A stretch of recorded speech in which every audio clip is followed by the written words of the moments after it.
Nohmli had always been known as a woman of grace and strength. She carried herself with dignity, treating everyone in Nohmli village with kindness.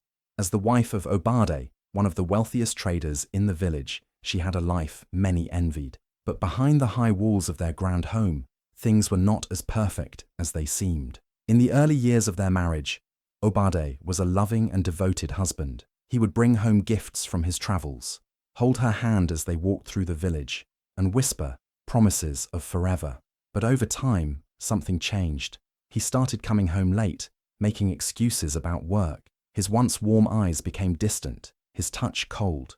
Nohmli noticed, but she convinced herself it was just the stress of business. She tried to be patient, hoping that one day he would return to the man he used to be. She reminded herself of their happy moments, their laughter, their dreams. But as weeks turned into months, a quiet fear began to settle in her heart. She felt lonely in her own home, lying awake at night, wondering if she had done something wrong. Then one afternoon, while shopping at the marketplace, she heard it, the whispers. A group of women stood by the spice stall, their voices hushed but filled with excitement. "Did you hear? Obade's been seen with another woman, a young beauty not from this village." Nohmli's heart pounded in her chest. She felt her throat tighten, her hands tremble. Number, it couldn't be. Her Obade wouldn't do this to her. The words of the women felt like sharp knives cutting through her heart, but still, she refused to believe them. She forced a smile, finished her shopping, and walked home as if nothing had happened. But inside, doubt had already taken root. That night, as she lay in bed beside her husband, she couldn't shake the fear growing inside her. Was she just being paranoid, or was her world about to crumble before her eyes? That evening, as the sun dipped below the horizon, painting the sky in shades of orange and purple, Nohmli felt her heart pounding in her chest. She had spent the entire day trying to push away the ugly whispers she had heard in the marketplace, but they clung to her like a shadow. She needed to know the truth, no matter how much it hurt. As soon as Obade left the house, claiming he had business to attend to, Nohmli wrapped a dark shawl around herself and followed him at a distance. She walked carefully, making sure her footsteps were silent against the dirt path. Obade moved quickly, his posture relaxed, unaware that his wife trailed behind him. The streets grew quieter as he passed through the main village square and headed towards the outskirts, where the land stretched into vast fields and clusters of small, isolated huts.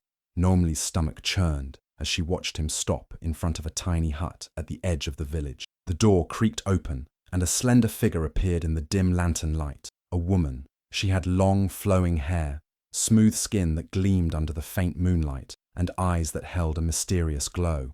Nohmli didn't need to hear her name to know who she was. Kezia. Obade stepped inside, and Nohmli's breath hitched. She crept forward, her legs trembling beneath her, and peered through the small window.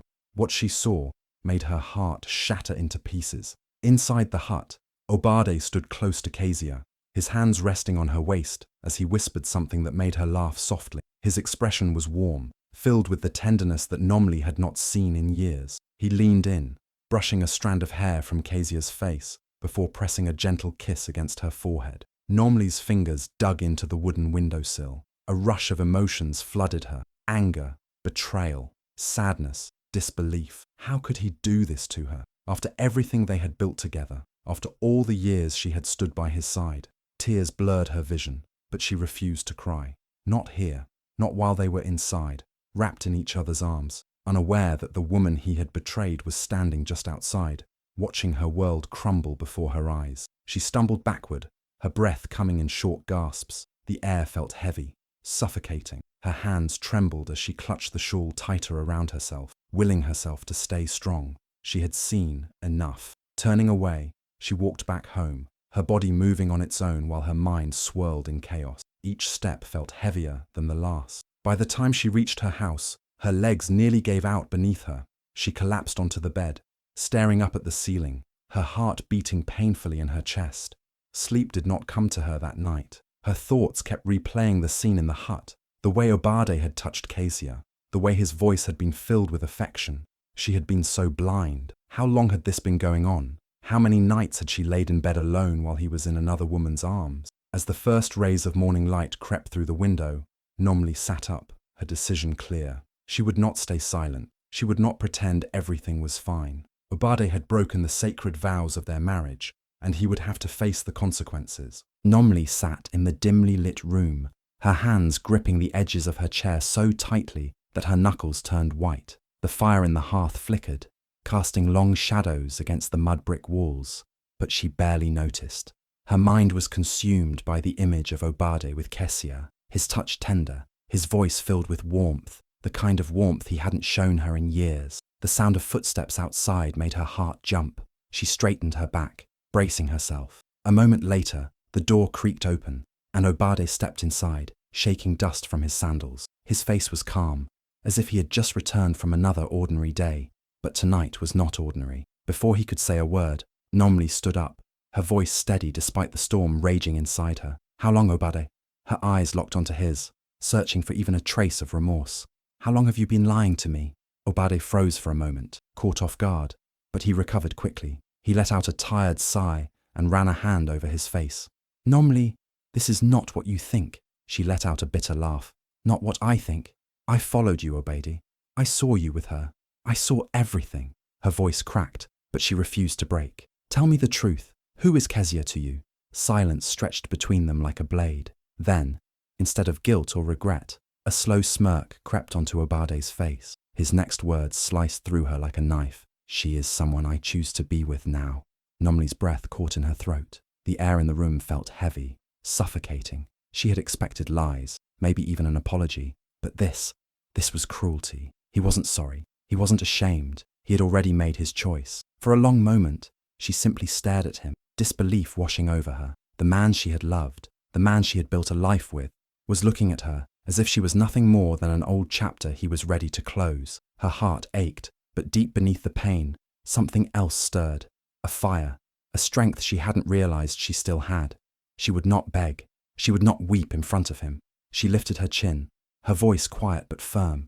"You may have chosen her, Obade, but do not think for 1 second that I will be cast aside like a forgotten cloth." She turned away before he could see the tears burning in her eyes. This betrayal would not go unanswered. He may have broken her heart, but she would not let him break her spirit. Nohmli woke up with a heavy heart, but her resolve was stronger than ever. She had spent the night replaying Obade's words, the smug way he had dismissed her, as if their years together meant nothing. She could not let this betrayal go unanswered. If Kessia thought she could steal her husband and walk away unchallenged, she was wrong.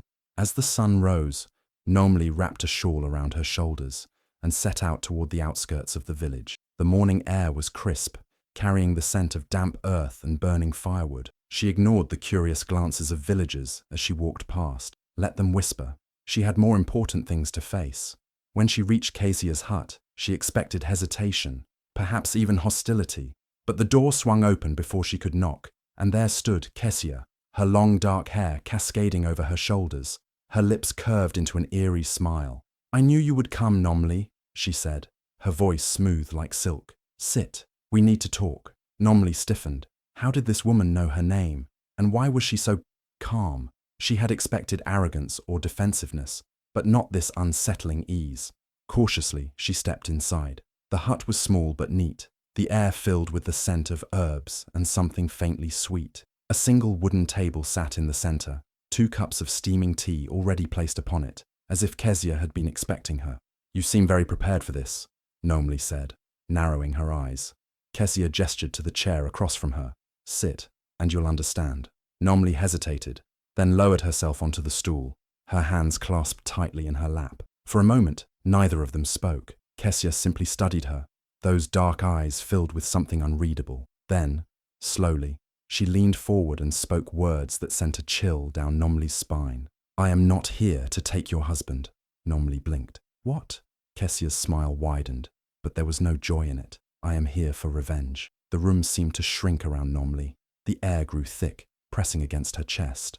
"Revenge?" she echoed, her voice barely above a whisper. "For what?" Kessia leaned back, her fingers tracing the rim of her teacup. "For something Obade did, long before you ever became his wife." A shiver ran down Nohmli's spine. She had come here prepared for a fight, for jealousy, for competition.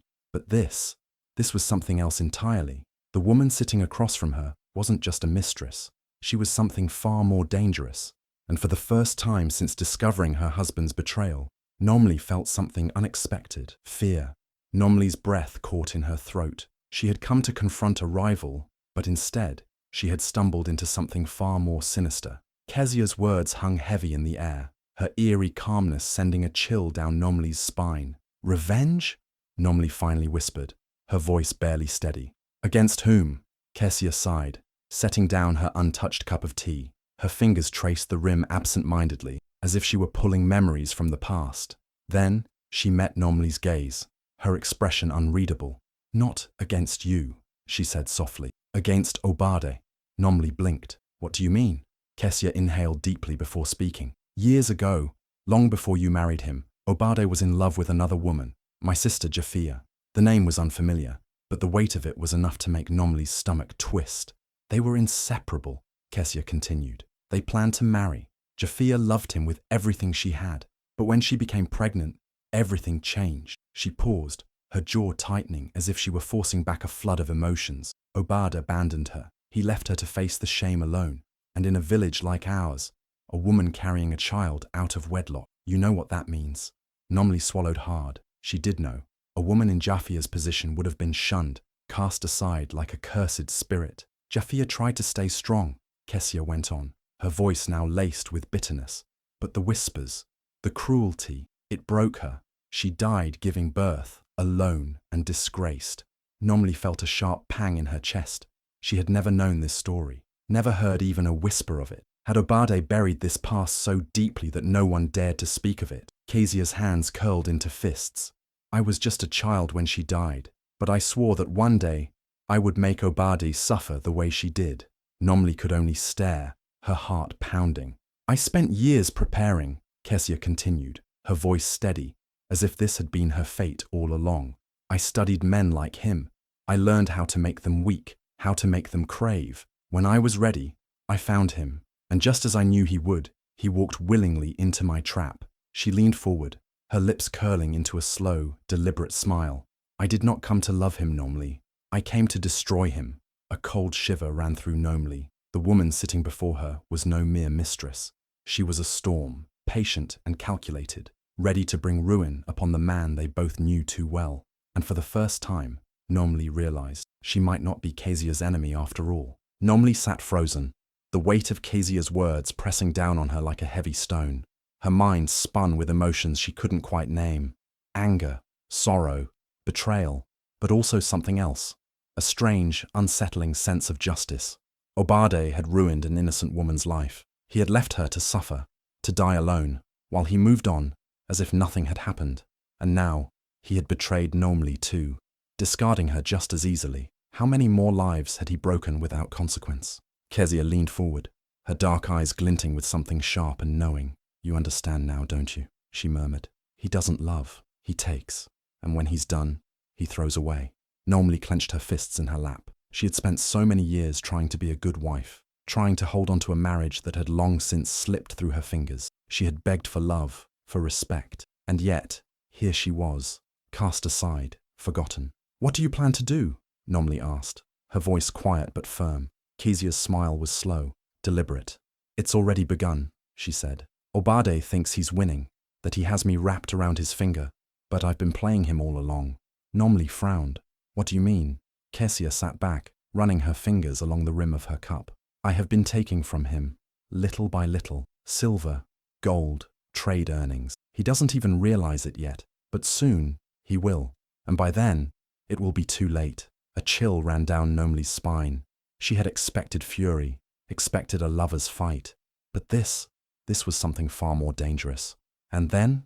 She asked. Kezia's smile didn't waver. Then I will expose him. I will let the whole village see him for the liar and coward he truly is. When I am finished, he will have nothing left. Nohmli exhaled, her chest tightening. A part of her recoiled from the idea of vengeance, but another part, one she barely recognized, felt something else. Satisfaction.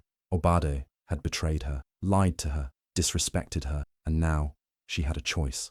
She could walk away, let him continue his life as if nothing had happened, or she could stand beside Kezia and ensure that justice was served. For a long moment, neither woman spoke. Then, Kezia reached across the table and placed her hand over Nohmli's. You don't have to answer now, she said, but when the time comes, I need to know where you stand." Nohmli looked down at their joined hands. The choice was hers, and for the first time in years she realized, she held the power now. Obade had always prided himself on being a man of power, a man in control, but lately, things had begun slipping through his fingers like sand. At first, it was small things, missing coins from his storage box, delayed shipments, a few customers pulling out of deals. He brushed it off as bad luck, a temporary setback. But as the days passed, the problems grew. His most trusted business partners suddenly refused to work with him. His workers became restless, whispering behind his back. The once steady flow of wealth that had made him untouchable had begun to dry up. He stormed through the marketplace, demanding answers.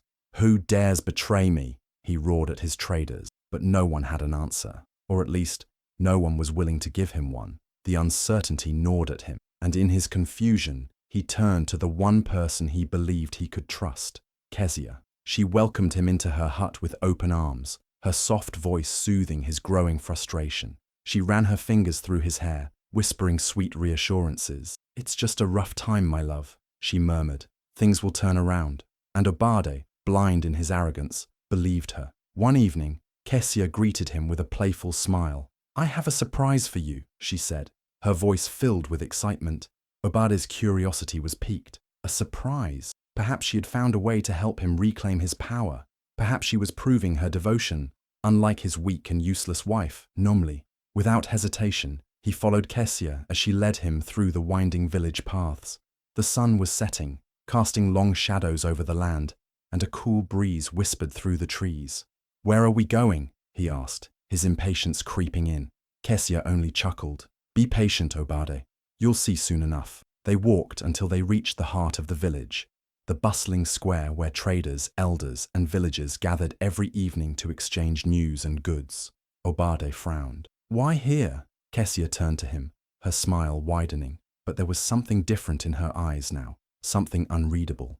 "Because, my dear Obade," she said, stepping aside, "this is where your real surprise begins." Before he could ask what she meant, he heard a murmur rise from the crowd. Faces turned, eyes locked onto him, and then, from the shadows, a familiar figure emerged.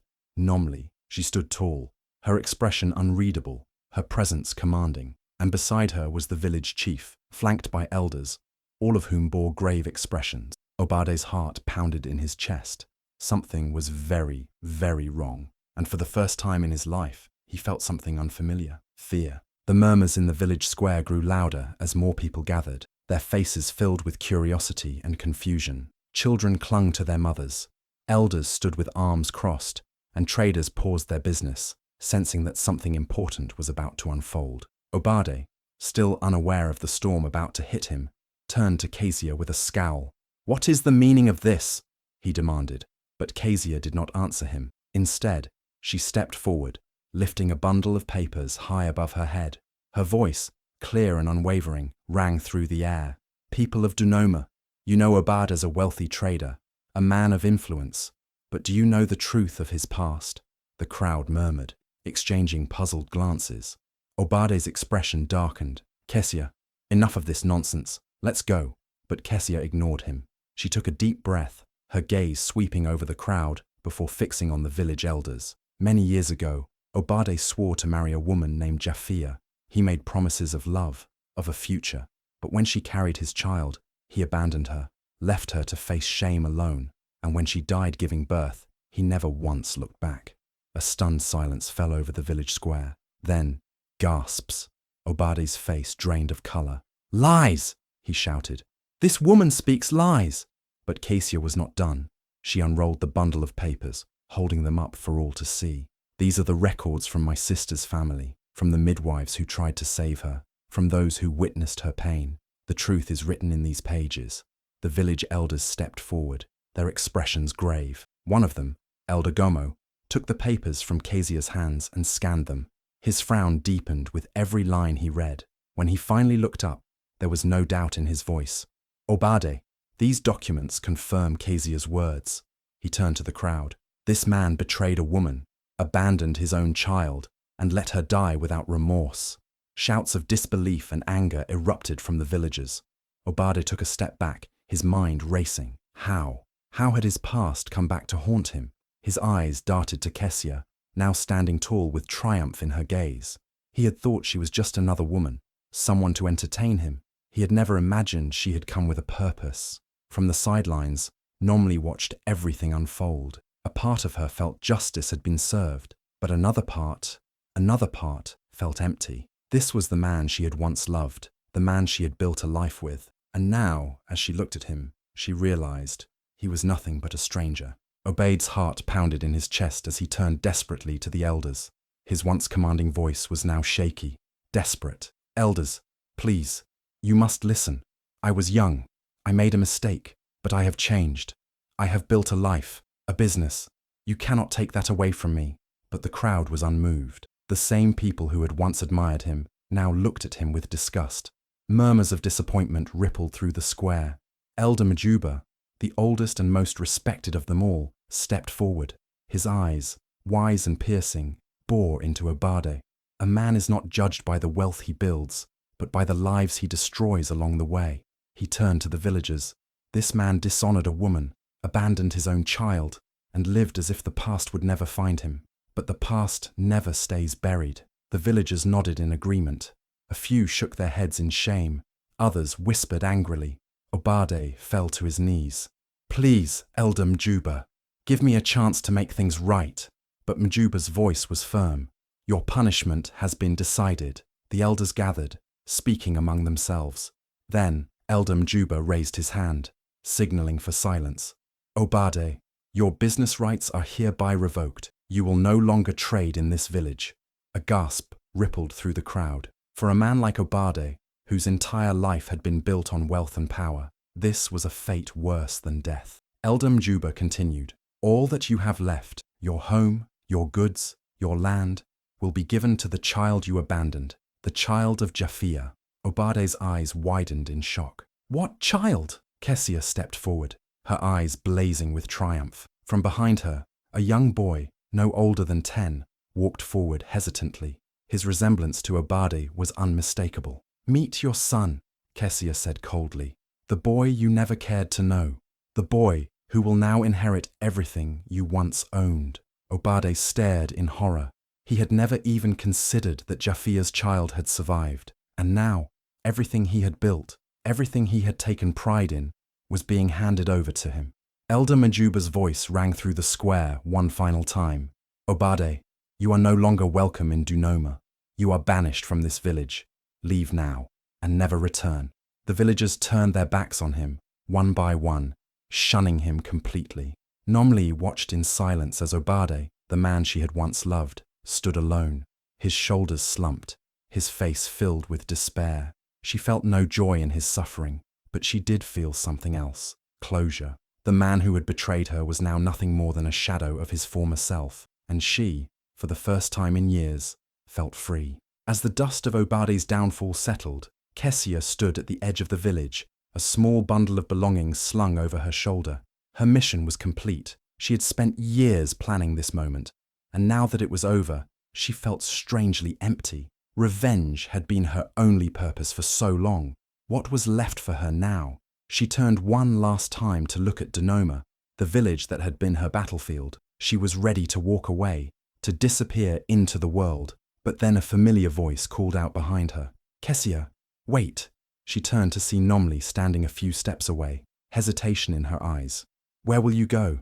Nohmli asked, her voice softer than before. Kessia gave a small, bitter smile. "I don't know. Somewhere far from here. I was never meant to stay." Nohmli took a deep breath, struggling with something inside her. Kessia had once been the woman she thought had stolen her husband, but now she saw her for who she really was. Not an enemy, but a woman who had suffered just as much as she had. "You don't have to leave," Nohmli said finally. "Stay." Kessia frowned, confused. "Why?" Nohmli's voice wavered, but there was sincerity in her words. "Because you have nowhere else to go, and I need a friend." For the first time in years, Kessia felt something warm stir inside her. She had spent so long alone, consumed by vengeance, never allowing herself to truly feel anything else. And yet, here was the woman she had once wronged, offering her a place to belong. Kessia studied Nohmli's face carefully. There was no pity, No obligation, just a quiet understanding. Finally, Kezia let out a breath she hadn't realized she'd been holding. "All right," she said. "I'll stay." A small, tentative smile formed on Nohmli's lips. Together, the two women walked back toward the village. Once, they had been strangers. Then, they had been rivals. But now, they were something else. Two women who had been broken but had found the strength to rebuild. And in that moment, they both realized something powerful. The past may have shaped them, but it did not have to define them. As the months passed, Nohmli slowly pieced her life back together. The pain of Obade's betrayal no longer consumed her. It had become a lesson, a scar that reminded her of her own strength. She used the savings she once shared with Obade to open a small shop in the village, selling fabrics and handmade goods. It was modest, but it was hers, built with her own hands and determination. Kezia stood by her side, no longer the mysterious woman in the shadows, but a trusted friend. She had abandoned the path of revenge and now found purpose in something far greater, raising Jafia's son. The boy, barely old enough to understand the weight of his past, had been given a new chance at life. Kezia and Nohmli ensured he was never without love or guidance. The villagers whispered whenever they passed by, but the tone had changed. Once, they gossiped about betrayal and heartbreak, but now they spoke of strength and resilience. "Did you see Nohmli? She stands taller than ever."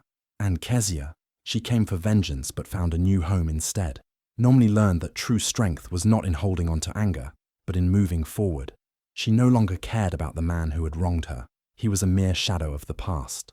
What mattered now was the future she was building, one where she was free, independent, and surrounded by people who truly cared for her. Kezia, too, had learned something profound. Revenge had been her only goal for so long, but in the end, it was not what fulfilled her. It was love, not for Obade, but for Jafia's son, for the life she now had, and for the friendship she had found in Nohmli. Together, the two women had turned their pain into power. Betrayal had nearly broken them, but instead, it had shaped them into something unshakable. They were no longer victims of Obade's choices. They were women who had carved their own destiny. The evening air was cool, carrying the soft whispers of the wind through the tall grass by the river. The sky was painted in hues of orange and purple, the sun slowly dipping beyond the horizon. Nohmli and Kezia sat side by side on the smooth rocks, their feet dangling over the water. The river moved steadily, just like their lives, always flowing forward, never looking back. Kezia took a deep breath and exhaled, her gaze fixed on the shimmering water. "Do you regret what happened?" she asked, her voice quieter than usual. Nohmli turned to her with a small smile. She had asked herself that same question many times before, but now, as she sat here, feeling lighter than she ever had, she knew her answer. "No," she said firmly. "I only regret that I did not see my own worth sooner." For years, she had defined herself as Obade's wife, bending and breaking to keep their marriage alive, never realizing that she was whole on her own. His betrayal had wounded her, yes, but in its aftermath, she had discovered something greater, herself. Kezia nodded, her expression thoughtful. "I spent my whole life chasing revenge, thinking it would heal me, but it wasn't revenge that saved me. It was finding people who truly cared." She glanced at Nohmli, a silent gratitude passing between them. They sat in comfortable silence, listening to the gentle rush of the river. They were no longer bound by the past, no longer defined by pain or betrayal. They were free. Nohmli had built a life where she was in control, where no man's choices could shake her foundation again. Kezia had turned away from vengeance and found something far more valuable: love, not in the arms of a man, but in the bonds of friendship and family. As the last rays of sunlight kissed the water, Nohmli reached over and squeezed Kezia's hand. "We have a future now," she said. "A future of strength, wisdom, and freedom." Kezia smiled, and for the first time in years, it was a smile of true peace. The river kept flowing, carrying their past away, making room for all that lay ahead.